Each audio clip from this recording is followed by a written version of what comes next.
Hello दोस्तों, कैसे हैं आप सभी को मेरा ओम नमः शिवाय और साथ ही जय श्री राधे कृष्णा। देखिए, आज हम चर्चा करने वाले हैं श्रावण मास सोमवार व्रत की। आज हम जानेंगे कि क्या नियम होते हैं और क्या विधि होती है, व्रत की कथा क्या है और हमें किन किन नियमों का पालन करना चाहिए, कैसे हम अपने आराध्य शिव व पार्वती माता को खुश करने के लिए व्रत करते हैं। तो चलिए अब हम शुरू करते हैं। सबसे पहले हम आपको बताएंगे कि इसकी विधि क्या होती है। सावन सोमवार का व्रत दिन के तीसरे पहर यानी शाम तक रखा जाता है। सुबह स्नान आदि से निवृत्त होकर व्रत का संकल्प करना चाहिए। मन ही मन ये संकल्प करें कि भगवान, मैं सावन के व्रत शुरू कर रहा हूँ। ऐसा संकल्प करने के बाद आप अपने घर में गंगाजल का छिड़काव करें। इसके बाद आपको पूजा करनी है और पूजा में आपको गंगाजल, धतूरा, बेलपत्र, सुपारी आदि से भगवान शिव का पूजन करना है। इसके साथ ही पूजा करने के बाद व्रत की कथा सुनना अनिवार्य माना गया है और साथ ही भगवान शिव के मंत्रों का जाप करें। ऐसा माना जाता है कि सावन के सोमवार का व्रत करने से साल के सभी सोमवार के व्रतों का फल मिल जाता है। जो भी व्रत रखते हैं उनको तीसरे पहर यानी शाम को ही भोजन करना चाहिए। रात्रि के समय यदि संभव हो तो जमीन पर सोना चाहिए। इस तरह सावन के पहले सोमवार से आखिरी सोमवार तक इसी विधि पूर्वक आपको व्रत रखनी है, पालन करना है। सिर्फ सावन सोमवार ही नहीं, शिवजी से जुड़े जितने सोमवार होते हैं सभी व्रत 3 पहर तक ही किए जाते हैं। तो ये थी सावन सोमवार की विधि। अब हम जान लेते हैं कि व्रत में किन किन नियमों का पालन करना चाहिए। तो हमारा पहला नियम ये है कि सावन के जो सोमवार होते हैं, जो व्रत रखते हैं, उन्हें किसी भी प्रकार का अनैतिक कार्य नहीं करना चाहिए। और दूसरा नियम ये है कि बुरे विचार मन में ना लाएं। उसी के साथ मैं आपको बता रही हूँ कि तीसरा नियम हमारा क्या होता है। तो भगवान शिव का जाप करें और वो जाप ये है ओम नमः शिवाय। चौथा नियम ये है कि सूर्योदय से पहले उठना चाहिए। नित्य क्रियाओं को खत्म करके भगवान शिव का व गौरा माँ पार्वती की पूजा करनी चाहिए।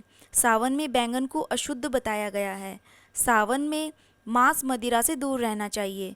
व सावन में पेड़ पौधे काटने से हमें बचना चाहिए। सोमवार व्रत के क्या नियम होते हैं, तो चलो अब हम आपको बताते हैं कि सावन के व्रत में क्या खाएं और क्या ना खाएं। सावन के सोमवार का आप व्रत रखते हैं तो आपको नमक नहीं खाना है, नमक वर्जित होता है। सेंधा नमक आप खा सकते हैं। फलों में आप केला, सेब, संतरा, अनार खा सकते हैं। अगर सावन के महीने में आप फलाहार व्रत रखते हैं तो उससे अधिक उत्तम और कुछ नहीं है। और जैसे नमक अगर आप खाना चाहते हैं तो कुट्टू के आटे की रोटी, साबूदाने की खीर, ज़्यादा तला भुना हमें नहीं खाना होता, हल्का खाना ही खाना होता है। आलू की सब्जी अगर हमें खानी है तो उसमें हम सेंधा नमक डालकर उसको खा सकते हैं। और आपको सुबह जल्दी उठकर नित्य कर्मों से फ्री होकर साफ वस्त्र धारण करके मंदिर में जाना है और शिवलिंग जलाभिषेक करना है। भगवान शिव परिवार की पूजा करने के बाद आपको व्रत कथा सुननी है, बाद में आरती करनी है और फिर प्रसाद बांटना है।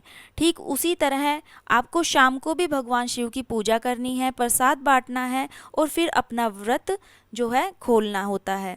इस प्रकार से हमारा व्रत संपूर्ण हो जाता है। आप कोई भी व्रत करें, जैसे कि 16 सोमवार है आदि, सभी सावन में ही शुरू करने चाहिए, बहुत ही अच्छे माने जाते हैं। तो आइए अब हम शुरू करते हैं सोमवार व्रत कथा। तो कथा के अनुसार अमरपुर नगर में एक धनी व्यापारी रहता था। दूर दूर तक उसका व्यापार फैला हुआ था। नगर में सब उसका आदर सम्मान करते थे।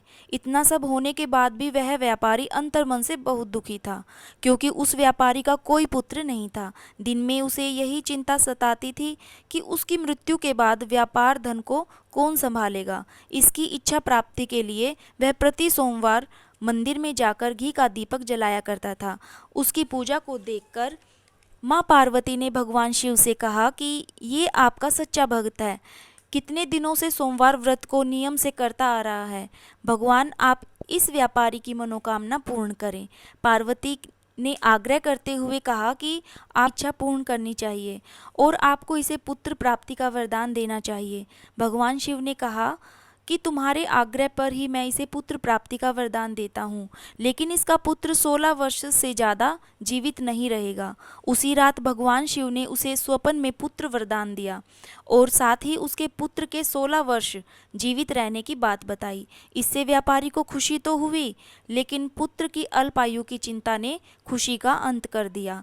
इसके बाद वह लगातार व्रत करता रहा।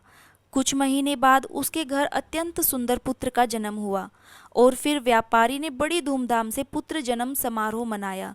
इतना करने पर भी व्यापारी के मन में अधिक खुशी नहीं थी, क्योंकि उसकी अल्पायु मृत्यु का सिर्फ उसे ही पता था और घर में किसी को पता नहीं था। और उसने अपने पुत्र का नाम रखा अमर। जब अमर 12 वर्ष का हुआ तो उसे शिक्षा के लिए वाराणसी भेजा गया। अमर अपने मामा दीपचंद के साथ वाराणसी चल पड़ा। रास्ते में जहाँ भी अमर व दीपचंद रुकते, वहाँ हवन करते और ब्राह्मणों को भोजन करवाते। लंबी यात्रा के बाद वे दोनों एक राज्य में पहुँचे। उस नगर को राजा की कन्या के विवाह के लिए सजाया गया था। निश्चित समय पर बारात भी आ गई, लेकिन वर का पिता अपने बेटे के एक आंख से काने होने के कारण चिंतित था। सोच रहा था कि कहीं राजा को पता चला तो कहीं विवाह से इनकार ना कर दे। उसे अपनी बदनामी का डर था। वर के पिता ने अमर को देखा तो उसके दिमाग में विचार आया।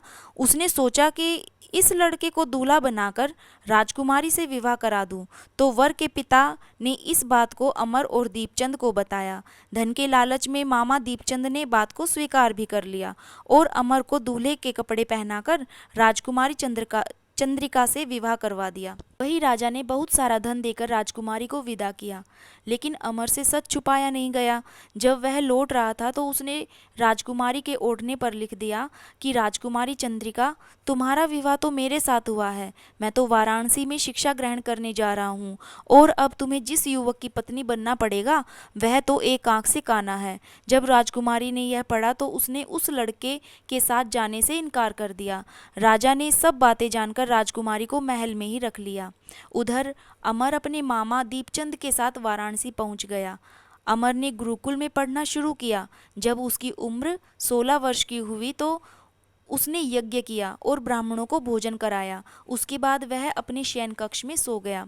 शिव के वरदान के अनुसार जब अमर सो रहा था तो रात्रि में ही उसके प्राण निकल गए। सूर्योदय में मामा ने अमर को देखा और वह जोर जोर से रोने लग गया और आसपास के लोग भी ये देखकर दुख प्रकट करने लगे। मामा के रोने की आवाज़ भगवान शिव व माँ पार्वती तक पहुँची तो माता पार्वती ने कहा कि मुझसे इसका रोना सहन नहीं हो रहा। हे भगवान, इनका कष्ट दूर करें। भगवान ने अदृश्य रूप लेकर अमर को करीब से देखा तो बोले, पार्वती, ये तो उसी व्यापारी का पुत्र है। मैंने ही इसे 16 वर्ष की आयु का वरदान दिया था। इसकी आयु तो पूरी हो गई है।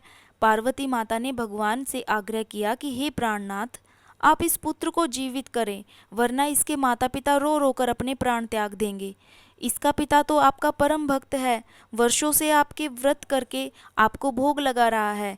पार्वती के बार बार आग्रह करने पर भगवान शिव ने उसे जीवित होने का वरदान दिया और कुछ ही पल में वह जीवित हो गया। अब शिक्षा प्राप्त करके वह वापस घर जाते हुए उसी नगर में पहुंचा। वह उसने वहां भी यज्ञ किया। राजा ने यज्ञ में अमर को देखा और पहचान लिया। यज्ञ समाप्त होने पर राजा अमर व उसके मामा को महल में ले गया। कुछ दिन उन्हें महल में रखकर बहुत सारा धन व राजकुमारी के साथ विदा किया।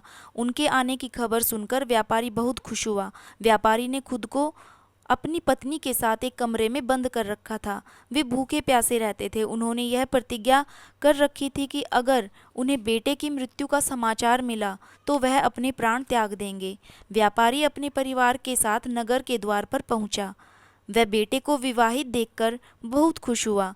उसी रात भगवान शिव उसके स्वप्न में आए और बोले कि मैंने तुम्हारे सोमवार व्रत कथा व व्रत से प्रसन्न होकर तुम्हारे बेटे को लंबी आयु का वरदान दिया है। शास्त्रों में भी कहा गया है कि जो भी सोमवार के व्रत करते हैं वे व्रत कथा सुनते हैं तो उनकी समस्त इच्छाएं पूर्ण हो जाती हैं। तो ये थी हमारी सोमवार व्रत कथा। तो जब भी आप व्रत करते हैं तो कथा सुनना या पढ़ना बहुत ही अनिवार्य होता है। सोमवार व्रत करने से आपका अभीष्ट फल मिलता है, वह दुख दूर होते हैं। यदि किसी लड़की या लड़के के जीवन में विवाह से संबंधी बाधा आ रही है तो सोमवार का व्रत जरूर करना चाहिए। साथ में कथा श्रवण की जाए तो लाभ अवश्य ही मिलता है। और स्नान के बाद 108 बार ओम नमः शिवाय मंत्र का जाप करना चाहिए। महामृत्युंजय जाप भी करना चाहिए। इससे अकाल मृत्यु का योग टल जाता है। आशा करते हैं कि वीडियो में जो बताया आपको पसंद आया, कि इस व्रत को किस प्रकार से करना है, क्या विधि है और व्रत के क्या नियम हैं और हमें क्या खाना चाहिए। तो अब मैं आपको बताऊंगी कि आपको सोमवार व्रत का उद्यापन कैसे करना होता है। सावन सोमवार में जो आखिरी सोमवार होता है, उद्यापन भी उसी समय करना चाहिए। संध्या में भगवान शिव की पूजा करें और फिर आपको 1.25 किलो आटे का प्रसाद चढ़ाना है। और वो इस प्रकार से चढ़ाना है कि आटे को आप 3 भागों में बांट लें। पहला भाग गाय के लिए निकालें और दूसरा विवाहित दंपति को दे दें, या फिर आप मंदिर में जो पंडित है उसको भी दे सकते हैं, और तीसरा हिस्सा आप स्वयं खा सकते हैं। सावन के अंतिम सोमवार को व्रत खोला जाता है, वह उद्यापन भी किया जाता है। व्रत में चावल, श्वेत वस्त्र, दही, दूध, केला आदि का दान भी हम कर सकते हैं, और मंदिर में पंडित जी को भी दान देना चाहिए। और आखिरी व्रत में शिवजी से क्षमा याचना भी की जानी चाहिए। वो इस प्रकार करनी चाहिए कि हे प्रभु जी, इस कथा में या इस व्रत में हमसे जो भी कोई भूल चूक हो गई हो तो उसको क्षमा करना। इस प्रकार हमने आपको सोमवार व्रत कथा नियम और विधि बताई। आपको सुनकर कैसा लगा प्लीज़ कमेंट बॉक्स में बताएं। इसके साथ साथ श्रावण मास से जुड़ी और भी कथा अगर आप सुनना चाहते हैं तो वो भी हमें बताएं। साथ ही हमारे साथ वीडियो में अंत तक बने रहने के लिए आपका धन्यवाद। और हमारे चैनल को और आगे बढ़ाने के लिए चैनल को लाइक करें, चैनल को सब्सक्राइब करें और शेयर करें। हर हर शंभू।